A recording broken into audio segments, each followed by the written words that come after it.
It was a decision that stunned the Motherwell board and indeed Scottish football.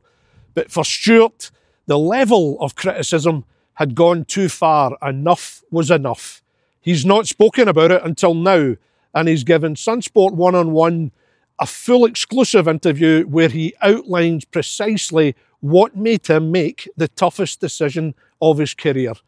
We're very grateful to Dullator Golf Club for hosting us and their kind hospitality. It's an interview well worth viewing. Stuart, thank you for granting Sunsport your first interview since your shock resignation 3 weeks ago. It was a decision clearly that took everyone at the club by surprise and stunned the rest of Scottish football. You've had quite a bit of time to reflect. Any regrets with your decision? No, I don't. None at all. I believe I've made the right decision. I believe I made the decision for the right reasons. I think where the regret would come, and I think I need to go on record very quickly and say this, is leaving the group of staff and leaving the players. I don't think there was any willingness from staff or players, from the chief executive or from the executive board for me to leave. In fact, numerous occasions on the Monday that I had made my decision and made it known, then quite clearly they tried to talk me out of the decision. I'm a stubborn person.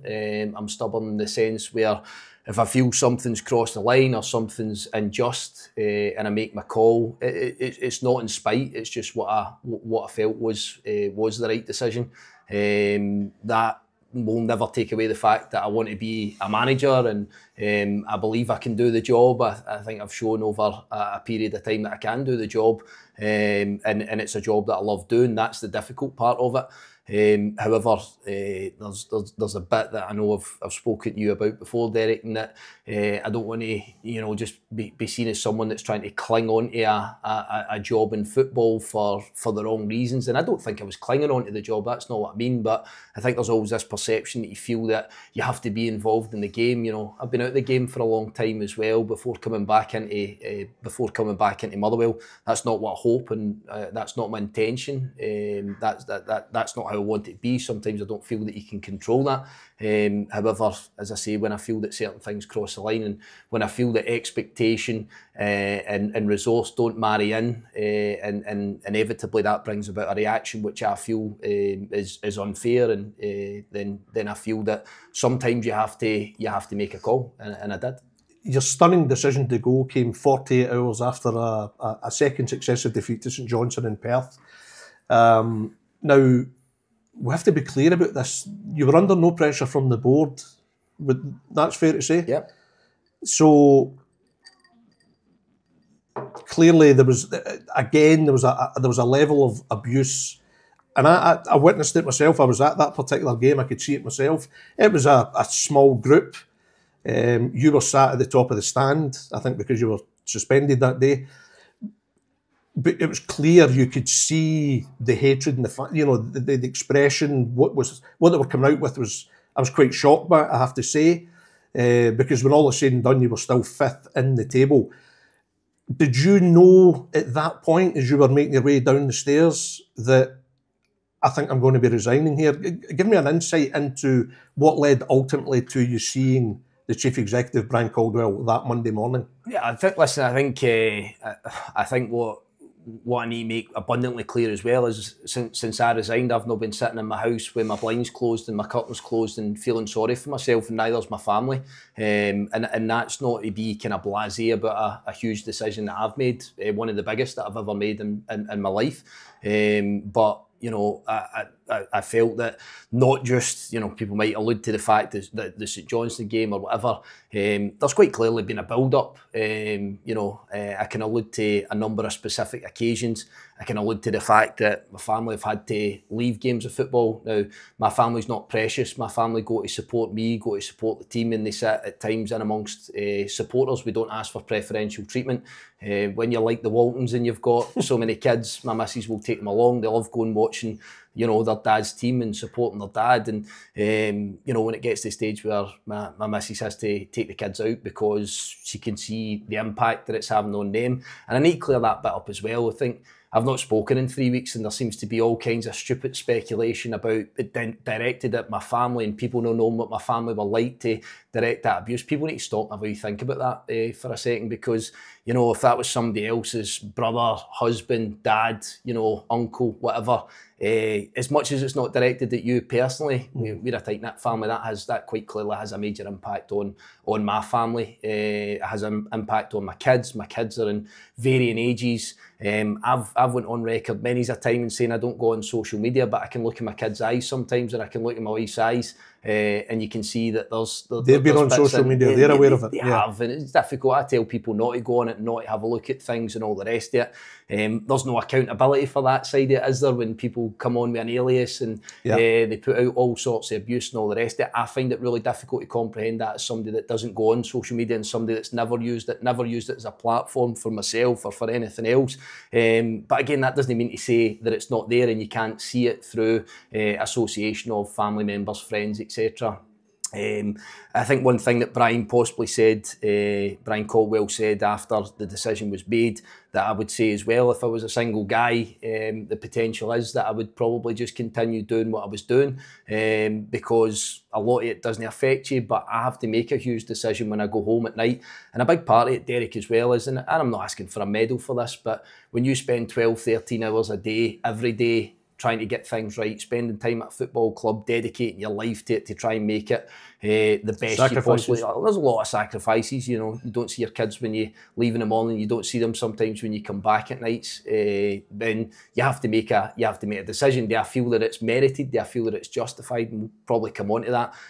But when you've had a cup run and the player sales and you're sitting fifth in the league, if we were sitting bottom of the table and we were cut adrift and we were 10 points, 12 points adrift at the bottom of the table, I'd probably stick my hands up and say that some of it's justified. I don't think the personal side of it's ever justified, if I'm being honest with you. And the other side that I need to look at as well, and you need to mention, is we went through a really poor run last year. We went through 15 games without a win. Yeah, and as I say, I've been somebody that's been used to, same as every manager, same as every player, and we seem to think that there's an acceptance of it now with this type of abuse, with this level of abuse, be it one person, be it two people. I think a lot of people have a perception of what the breaking point would be. You know, in terms of my breaking point, was I personally at a breaking point? But when, as I say, when you start to see it having such an impact on your family and having an effect on them, then you have to make a decision. I think people will come out and say that they're more noble and that they could go longer and they could endure it, and it's coming for 50,000 as opposed to 150 people. When it comes to your family and those around about you, the numbers and the time scale doesn't really matter. And I think what I would probably have to piggyback onto it as well is, you talk about a couple of defeats against St Johnstone. I can then start to allude to games such as, you know, I'm thinking about one playing against Aberdeen when you're 2-0 up and your, you know, other family members are having to move for areas of the stand and stuff like that when you're winning 2-0 against Aberdeen. And again, it's football, we understand it's emotional, but again, we're talking about it crossing the line, we're talking about it becoming incredibly personal. Then I feel that it's, you know, people might say to me, oh, it's only because you lost a game of football. It's not. Those times annoy me as much, if not more, playing against a club like Aberdeen that have invested ridiculous numbers beyond the likes of Motherwell, and you're winning the game of football, and for whatever reason that seems to be a stage where individuals or groups of people start to cross a line. So that was the start of January. You played Aberdeen at Fir Park, of course, and you were winning well, as you were saying. But even then, who exactly was there that day from your family? No, listen, it was just there was a number of family members there in different capacities, hospitality, a number that were there just to purely watch the game. Was your father there? He supports you quite often. My father was at the game. Brothers, missus, kids. There was a number of different people sitting in different areas of the stadium. And even despite how that particular game was going, a very good victory. They were still aware of vicious abuse or you know, real personal attacks. Yeah, and you're talking towards about, you. Yeah, you're talking at the trackside. Yeah, and you're talking about people that have spent a lot of time and a lot of years at football stadiums, many different football stadiums, following me or following other football clubs. that seen it as just the most bizarre, but pretty offensive, I think, to their side. And again, I need to be really strong on this one. I'm not looking for a cuddle on this. I'm not asking for them to feel sorry for me or to feel sorry for my family, to put their arm around me. Sometimes I just feel that where you get to is whether it be a minority, and listen, I need to say as well, I know that there was a lot of support towards me from a lot of Motherwell supporters and a large number of people at grounds, and listen, the wee booing and the discontent in certain moments of games. But I get to a point as an individual where I say, if you're not happy with this, and if you feel that this can be done in a much better fashion, and if you feel if you genuinely feel that I've not hit every marker that's been set in front of me over the last couple of years, and as I say, we can maybe touch on that, then I'm not going to overstay my welcome, and that's kind of where I get to. Some people might say that that's pig-headed. Some people might say that that's turning your back on those that you're close to. I've explained my decision to every single member of staff. I've explained my decision. I've spoken individually to players that currently are in that playing squad, and I've got so much respect for a lot of these guys. I've had that conversation with many players that you now see, some playing in the Champions League and some playing in foreign shores, some playing in Scotland, guys that have moved on for money from Motherwell and that are plying their trade elsewhere. And listen, that's probably something in that as well. It shows you the kind of relationship and the respect both ways from myself to them and from the players to me that I've had with pretty much every single one that's crossed my path over this last couple of years. You've referenced the Motherwell Aberdeen game. Indeed, before that, Stuart, was there incidences where you thought, or that's crossing a line? Did it just kind of stay in your mind a little bit? Did it go further back than that? You thought, listen, hang on a minute, that's not just criticism. That's going beyond that now. Yeah, there is, and we can speak about several others. There's some that's come to light after I've made my decision, because again, my family, when they tell me a lot of stuff, my daughter leaving the game prior to the Aberdeen game because she really couldn't sit there any longer and couldn't listen to it anymore. It's a girl that's been brought up going to football stadiums for a lot of years, when I was a player, when I was a coach and a manager, and she felt that she got to a stage where she couldn't sit there anymore, she couldn't endure it anymore. And again, it's not directed at her, but it's in relation to who it is directed to. So when you were going home and then subsequently hearing that from her, how upsetting was that for you? I didn't hear that one specifically at the time. That sort of started to come to light a wee bit further after, once, as I say, once my missus was having to take the kids out of stadiums and stuff like that and choosing not to go to games. And maybe you look at it and maybe people will feel that there's a lesson in this to keep your family away. Potentially that's something that I would maybe look at further down the line. I don't think that that's right. I don't think that's ever how it should be. You have to start looking at that way, isn't it, for any manager? But again, I understand that discontent, people paying money, and discontent can be a factor. No agreeing with how you set your team up, no agreeing with your substitutions, no agreeing with how you play football and all the rest of it. But I keep alluding back to the most specific part, which is, you look at a win record, you look at player sales, you look at cup runs, you look at every single aspect sitting in the top six of the table. I genuinely feel, and where it starts to hurt me and where it starts to annoy me more than anything, is that we've punched well above our weight in every single aspect that's been set in front of us. Motherwell budget to finish 10th in the league. Never finished 10th in my time. Took over when you were bottom of the table, and really struggling to try and see if there was a win. Had a tough spell, which keeps getting documented last year, showing the character between the staff and the players and the general football club to come out the other side of that and have a push towards the top six, etc., etc. But as I say, I feel that at this point it went to a stage which was beyond that. You referenced earlier there, you went to run last season, 15 games without a win. Yep. You came through that. So was it even more upsetting for you, Stuart, this season that, admittedly, the time you left, it was a poor run of form, and I think your post-match interview after that particular St Johnstone game said it all. You could see your deep disappointment.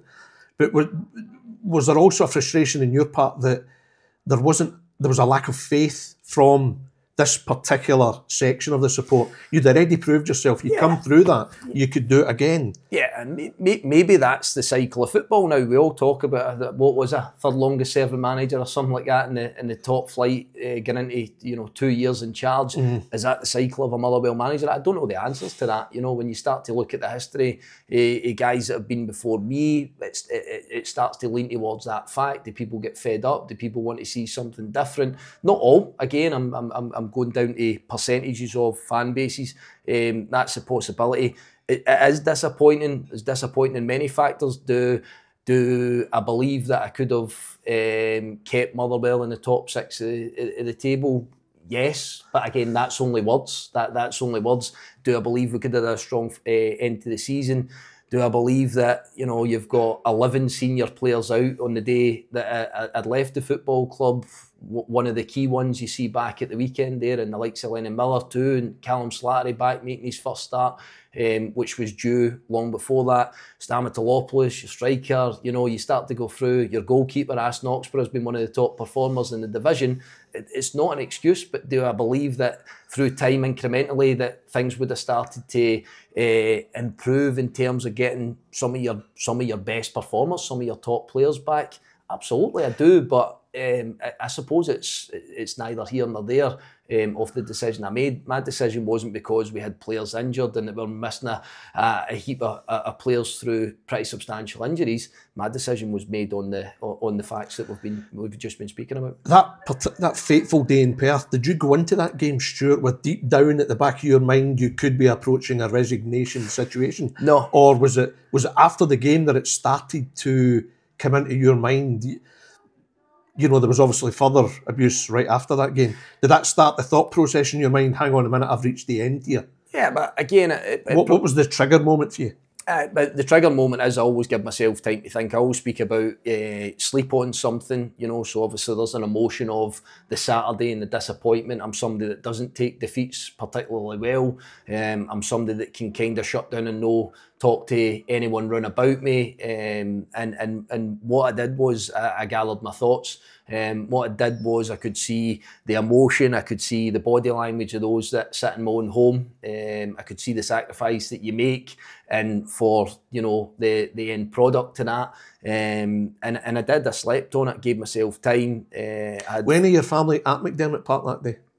Not on that day, no. Not on that day, but when you went home, when you got home that night and you've walked through the front door, was it very evident to your wife, your family, that you were upset about everything in general? Yeah, I think a lot of it had been set in motion. We've already spoke about so many other games prior to that. The week before in the Scottish Cup tie, there was a big following there, and that's the particular day that I speak about where my wife had to take the kids out of the stadium. It wasn't possible to stay there any longer. It wasn't possible because some of the stuff had been said, but it wasn't possible because the kids were at a point where I don't think that they could sit and listen to it any further. They couldn't endure it. And something, poor day, poor performance. I'd be the first person to come out and say that.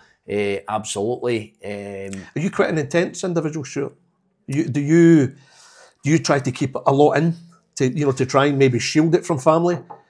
Yeah, as much as I possibly can, because it's my job, it's not theirs. I keep saying this, I suppose it's a job and doesn't have to be a way of life. I suppose just by having a close-knit family, that the thing that we've always done as a whole is there's always been that support, there's always been that dedication to go and kind of follow as much as possible. It's just, every family's different, everybody looks at it different. Your family, you've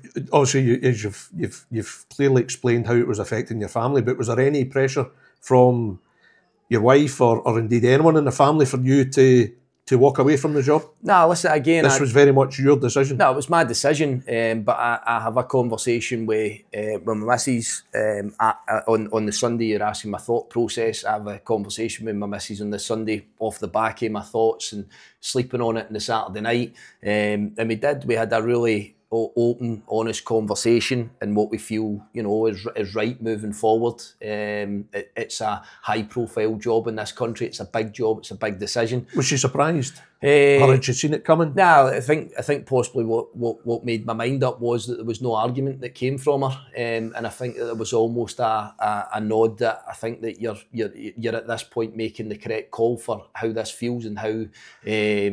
And what the general feeling seems to be from a number of people that follow the football club, and I do keep going back to this, but Derek, I'm not going to overstay my welcome. If that's a feeling from within, we always talk about this thing that sometimes it's the minority that speak louder than the majority. That may well be the case. But as I say, I feel that I took over the football club at a really, really difficult time for them, and managers generally do. That generally seems to be the thing. It doesn't, you know, it doesn't become down to my tolerance or my will to do the job. I can assure you that my biggest regret is that you're managing again for me in the Premier League, which I love. But this comes down to a factor where if you believe that this can be done much, much better, if you believe that there's somebody that's going to dedicate more time, if you believe that there's somebody that can do this in a much better sense, in a much better fashion, it's not so much of me feeling sorry for myself. It's not so much for me feeling sorry for my family. It's almost that one where I say to you, then that's you kind of make your bed in that sense. And in my world and how I live, then I feel that it's then not my place. I've fought for every single thing that I've had in football. I've fought for every single element of getting to games with Motherwell Football Club and trying to achieve everything that we've done, be that player development, be that trying to win 3 points on a Saturday, be that bringing our own youth players through and giving them the most minutes in the division and all that type of stuff. I fight really, really hard for that. I do.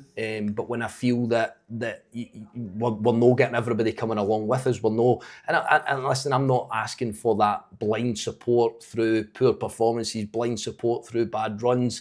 People can voice their discontent, etc. I keep going back to the bit where you cross a line.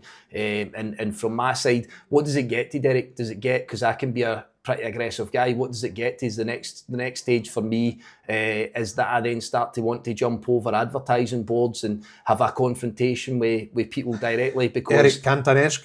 Yeah, is that the type that you? Yeah, listen. Did that worry you that further down the line it could go that way? Because and again, people might laugh at that, but what is that?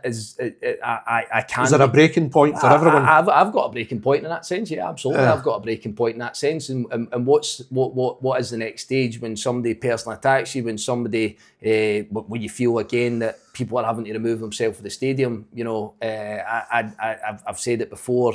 I think I had a situation with an official shouting and screaming at me, and my reaction is to be aggressive and go back at you. That has always been my nature. If there's a situation on a pitch where a player doesn't agree with my decision, or there's a situation where I feel the player's not acting accordingly, a member of staff or whatever, I can be an aggressive person. I am.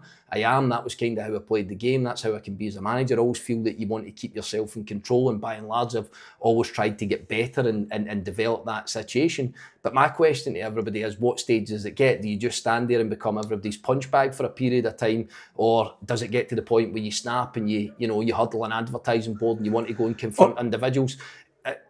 That's not right either, and I'm never going to win in that type of situation. And I'm thinking there might have been scenarios at certain games where indeed either your father or your brother may have been inclined to react in your defence, which then, makes the situation even more inflammatory. But I mean, your assistant Stevie Frail referred to your decision as very brave, and I recall speaking to you in my Sun Sport YouTube series One-on-One, Stuart, several months ago, and you were open enough to admit that you're not somebody that's made a fortune out of football.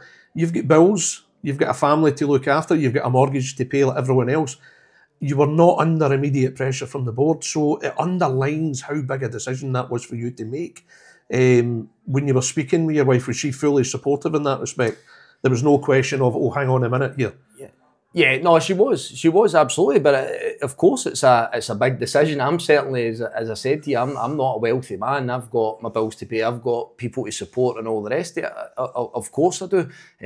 But I've always been very, what I feel, integral in my thought process. This isn't about money. This isn't about my ego. This isn't about, you know, people celebrating a decision I do or I don't make. That's not what it's about. I have to believe that there is a way forward in everything you do. I have to believe that those goals are achievable. I have to believe that people are on side. We have to believe that there's a backing there, and I have to stress that again. I've always felt that the backing has been there with the previous board at Motherwell, the current board at Motherwell, the previous chief executive, the current chief executive, the members of staff, the previous group of players, and the current players. There's always been a support there to me. But what I have to believe is that we're all on the same bus and we're all trying to head the same direction. This doesn't come down to, you know, people trying to tell me whether I'm a good guy or a good manager or a good coach or whatever. I believe in what I do. I believe in what my staff have done over this last couple of years. I believe in what the players have done over this last couple of years. I do feel that we were on the right road, if you like. There's always going to be bumps in that road. But again, if I don't feel that everybody's getting on that bus and you're necessarily going to get the necessary support to move on to the next stage and to try and get to the next level, then there has to be a decision made, and it can't be because my ego says that I want to try and show people that I'm a football manager and that I can walk about you know, buildings such as this one and tell people I'm a Premier League manager. That's not what it's about for me. It never has been. So you've got into Fir Park the Monday morning after the St Johnstone defeat, less than 48 hours. You've seen the chief executive, Brian Caldwell, at the ground. Did you completely catch him cold? He had no idea this was coming. Yeah. And describe to me his reaction and indeed how hard did he try to talk you out of it? Listen, he tried hard, but I think again, Brian would go on record that we have a brilliant relationship, really open, really honest. The two of us are very similar in many ways. We're character, and at times, you know, something needs dealt with, we get straight after it, and we front it up, and we get in front of it. That's sometimes they say the opposites attract, but I always felt it was a good relationship between Brian and I because we were pretty unified in everything we'd done. So there was nothing within that. It did catch him cold. Speak to him a lot. I've obviously, you know, stepped into his office and had that really, really open and honest conversation. I think what Brian had said, and I'm sure he won't mind me saying it, was that personally he could never argue with me, but professionally he felt he could argue with me, and never felt at any stage that it was a conversation that was had about making a change. It wasn't the wish of the board. I know that through time thereafter, and Brian contacting the board, and I know it wasn't his wish, and I know it wasn't the wish of many other people. I mean, I think the club's statement that day said it all. I mean, I think Brian Caldwell was quoted as referring to your record as exceptional. Underlined that you played a critical part in player development, particularly from the academy. Referred to your impressive record in accruing transfer money. Obviously, Theo Bair, you know, your transformation of Theo Bair with obviously your analysts and the rest of your coaching staff. Incredible. That said it all, how he felt about your record. I think best win rates at Stuart McCall. But I think there's also another interesting factor here, Stuart. I don't think you're the only manager, Motherwell manager, that has gone through a period like you have in terms of abuse. Is that something that you're aware of as well? That there was previously there were a number of managers who also suffered. Yeah, listen, again, that this, because of how this story or how this has been broken, or, you know, statements or whatever, how this has been framed with myself, then I'm aware that there's been a lot of attention, and I'm aware that there's been a lot of talking. You know, Derek, that I've sat for the last 3 weeks and deliberately kept my head down. I've still got on with my life and I still do everything that I wanted to, but at that stage I felt that it wasn't right for me, and my intention here isn't to come out telling tales, or my intention here isn't a sympathy vote, but I can tell you categorically that there are several people that have left Motherwell, and probably other football clubs, but we're speaking specifically about this here just now, that there are other people that have left for the same reason. I can assure you that that's the case. I'm not going to go into specific individuals, But we're not just talking about managers, we're talking about in other roles of senior positions at the football club. It's just that it's been framed in a different way. This time it's been framed slightly different, which is where it now starts to explode. And again, I'm not trying to be a pioneer here and try to change people's mind, but I think there has to be an awareness that it isn't just a single case of that. It isn't just that one scenario. But I think there also has to be an awareness. And I know something that's upset you since you left the club was that, you know, the greater element of the support, unfortunately, have been tarred as well. There's almost like a perception that the Motherwell fans in general are toxic, which is not true. And I know you're upset about that, and that's something you want to set the record straight. Most Motherwell fans have been tremendously supportive of you before and after. Yeah, and that's the bit that's always going to hurt you, because there's an awful lot of good people out there. There's an awful lot of people that support the football club. I'll go back to a bit that I'd seen recently, and I love it. It's actually at Fir Park at the Astro, in the back Astro, which is players play, supporters support, and coaches coach. And it's so simple, but it just makes so much sense, doesn't it? That there's no crossover in any of those kind of three elements. And I think that's in relation to academies and parents and all that type of stuff. I know you and I have spoken about it before. But there is an element where I can see a lot of the fallout. I've had so much support. I've had so many well-wishers. I've had so many people in the football world. The messages and phone calls that I've had from so many different people throughout the game. Motherwell supporters, again, that I would include. I believe I was sent a picture by the kitman, the long-standing 25 years. Alan had sent me a picture outside the football club that supporters had come and maybe put a banner up in the stadium, and that was never my intention. I wasn't trying to get that reaction, but again, I just think that it shows that there was an awful lot of support there. But again, I think that probably also brings us back to a position where we have to try and make sure that when we talk about Motherwell's a fan-owned football club, but I think that we also have to make sure that there's a unison, there's a togetherness in the thoughts and the feelings of supporters, because sometimes you feel as if it can be at one end of the scale to the other end of the scale, and as I say, we know that the noise tends to be the bit that has the greater impact. You'll also understand that there's a disappointment from others, that they will see that the senseless minority have won with your decision to go. How would you react to that? That again, I'm never going to be able to influence anybody's thought process. For the last 3 weeks, I dare say there's been so many thoughts and opinions and debates, whether it be radio, television, newspapers, whatever. I can't control that. You know, I agree to sit down and have a chat with you, Derek, and blowing smoke. It's because I like you, I respect you. I felt that it was an opportunity for me to say my piece and say things in my words. Whether people agree with that or not, has the minority won? Potentially, in a sense. I reference back to the contact I've had from managers across Scotland, top flight. Yeah, again, there is a real respect amongst the guys, knowing how difficult a job it is. And it's fair to say, and again, I'm not going to name any individuals, that's not right, I'm not trying to speak on anybody's behalf, but I think it's fair to say that there are many that have had very, very similar thoughts and very similar opinions to maybe what I've sat with in the last 3 weeks or so, or maybe more. Circumstances can be different, football clubs of course, but I do think that there's a general feeling there, and I think one or two of the managers have spoke up about it as well, and there is a general feeling that we're getting to the stage of properly crossing this line where people would come and support their football club. You'd be discontent at the end of a game of football if your team lost, if it was a poor performance, etc, etc. But I think there is a general Have you seen a general pattern here, Stuart, that every manager's at various levels, the level of abuse is just going too far now? Yeah, well, listen, again, I think so. I'm not precious within this. No. Look, for what it's worth, I personally saw your decision as a decision of strength. I thought that was a strong decision. You know, that's my perception of it. That was a far harder decision to make for you, and I admire you for the reasons you made that decision. Others, I think Philip Clement, just a few days ago, I think indirectly referred to you, but he made it clear he was staying on. But from my point of view, that doesn't mean to say your decision was wrong. It's an individual. I thought it was a real strong decision for you to make, Stuart, and I admired it.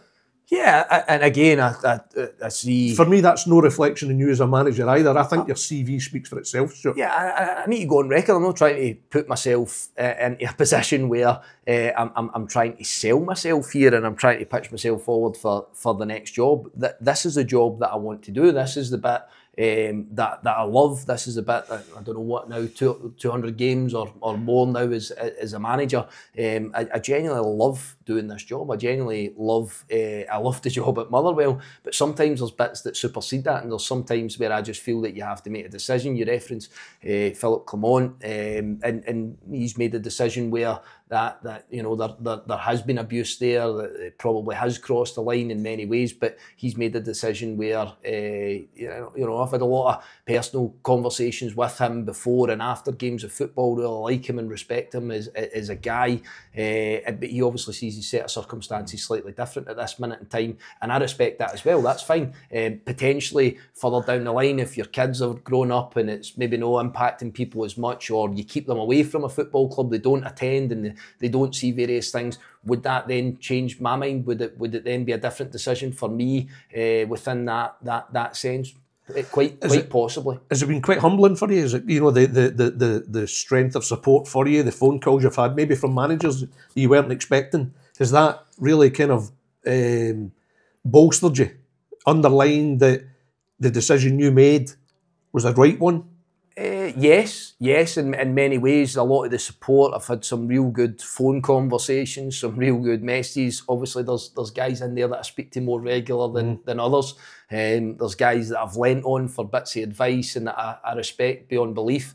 And I've done all of that. I don't expect it. I don't expect anybody to contact me. I'm not the greatest guy in the world at keeping in contact with people myself or well-wishing, and it's not intentional. It's just that's not often been in my nature. The players, I would imagine, would have contacted you privately. Incredible, incredible the show of support that's been there from all walks of life. And as I say, that wasn't the intention. That wasn't what I was trying to get to. I wasn't trying to make any headlines. I was trying to make the right call, and ultimately what I felt at that time was the right call for myself and the right call for my family, and that's what it boils back down to. Whether people agree with that or they like it, they don't, that's what it boils back down to. I suppose what really matters for you now, obviously, is the future. Where next for Stuart Kettlewell? Where have you got a complete open mind about where you go? I mean, have you already had offers in the last 3 weeks?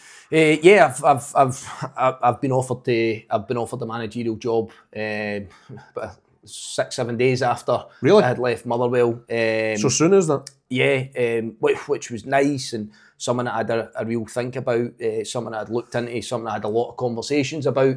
I didn't apply for anything. I'd been approached about a particular job, which I was very grateful for. Really grateful for the offer and the opportunity. Again, me in my mind, I always have to lean towards what I think, is it the correct fit? Am I the correct fit for the football club? Is the football club the correct fit for myself? Do I see myself and the players working into a certain way that we can achieve success and you can achieve the goals? You obviously take into consideration the time factor of coming out of Motherwell is a big factor in that, and making sure that you've got the right support network run about you, the people that you work with and all that type of stuff as well. And I came to the decision that it wasn't quite right at that minute in time. But again, I can guarantee you that it's what I want to do again. It's what I want to get back into again. Some may doubt that or question that or whatever. I certainly don't in my own mind.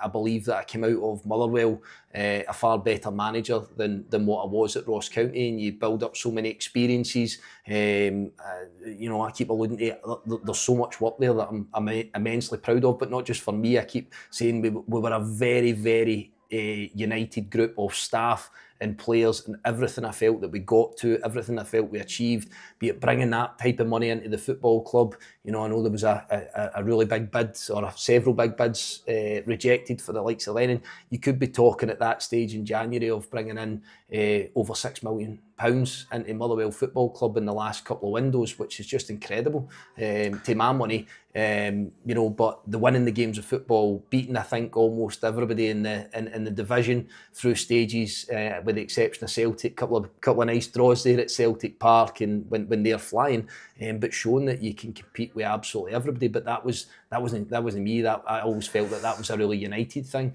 and as I say, I believe that I can create that again. I believe I can do that again. But this isn't a pitch for a job, I can assure you that. It's I still go back to the bit of somebody believed I was right for their football club. You would need to believe that you were right as well. It's not just a case of this, but I keep saying to you about Derek that, there's just an opportunity in football, and so many people say, you've just got to grab it, you've just got to take it. I've been built a slightly different way, and really trying to make sure that everybody's right for each other, that everybody can actually achieve something off the back of it, or certainly make a right good fist of it. You're ready to go back in, clearly. I mean, you know, a lot of other managers in your position might want to take longer off, but I'm getting a clear sense, Stuart, you actually feel ready now if it's the right opportunity? Yeah, listen, if I felt it was right 6 days ago, I say 6 days ago, 6-7 days after I'd come out of Motherwell, if it was 100% the right fit for me and the particular football club, then I would have done it. I have no apprehension or reservations about being a football manager. Again, contrary to what there might be some thought of, I think my missus might have killed me. We'd planned just a couple of days away. First time in about 16 years that the two of us have been away with any kids for a couple of days. So that was sort of teed up a few days after, but that wasn't in the decision. That wasn't, genuinely it wasn't. But no, I'm not a guy ever for sitting in the house. I'm not a guy for sitting and feeling sorry for myself. I sure as heck won't be doing that. I'm back up and out and about, and back out of my first game of football at the weekend there. I thoroughly enjoyed it. Back out at Falkirk Nair at the weekend. I'm obsessed with the game. I love watching the game. I love coaching players. I love managing a football club. And that's always been something for me. At whatever level, at whatever stage, you either properly love the game or you don't. Some people kid on, some people pretend they do. But I think most people that know me with my dedication and my relentless nature and has been so intense at times that I love the game, and when you're out it for a while. But Derek, I've been out it for a while, as I said to you before. I've been out working in a building site and labouring for my old man and stuff like that, because again, I hope people know I don't have an ego in this. I'm somebody that believes that they can do that job, but I'm also somebody that knows that they can do other jobs as well to support your family and make sure that you're not sitting in the house and expecting other people to provide for me. I'll always do that in my own esteem. Well, 100% respect the decision you made, Stuart, and really appreciative of the chance to speak with you. Wish you the best. Thanks, Derek.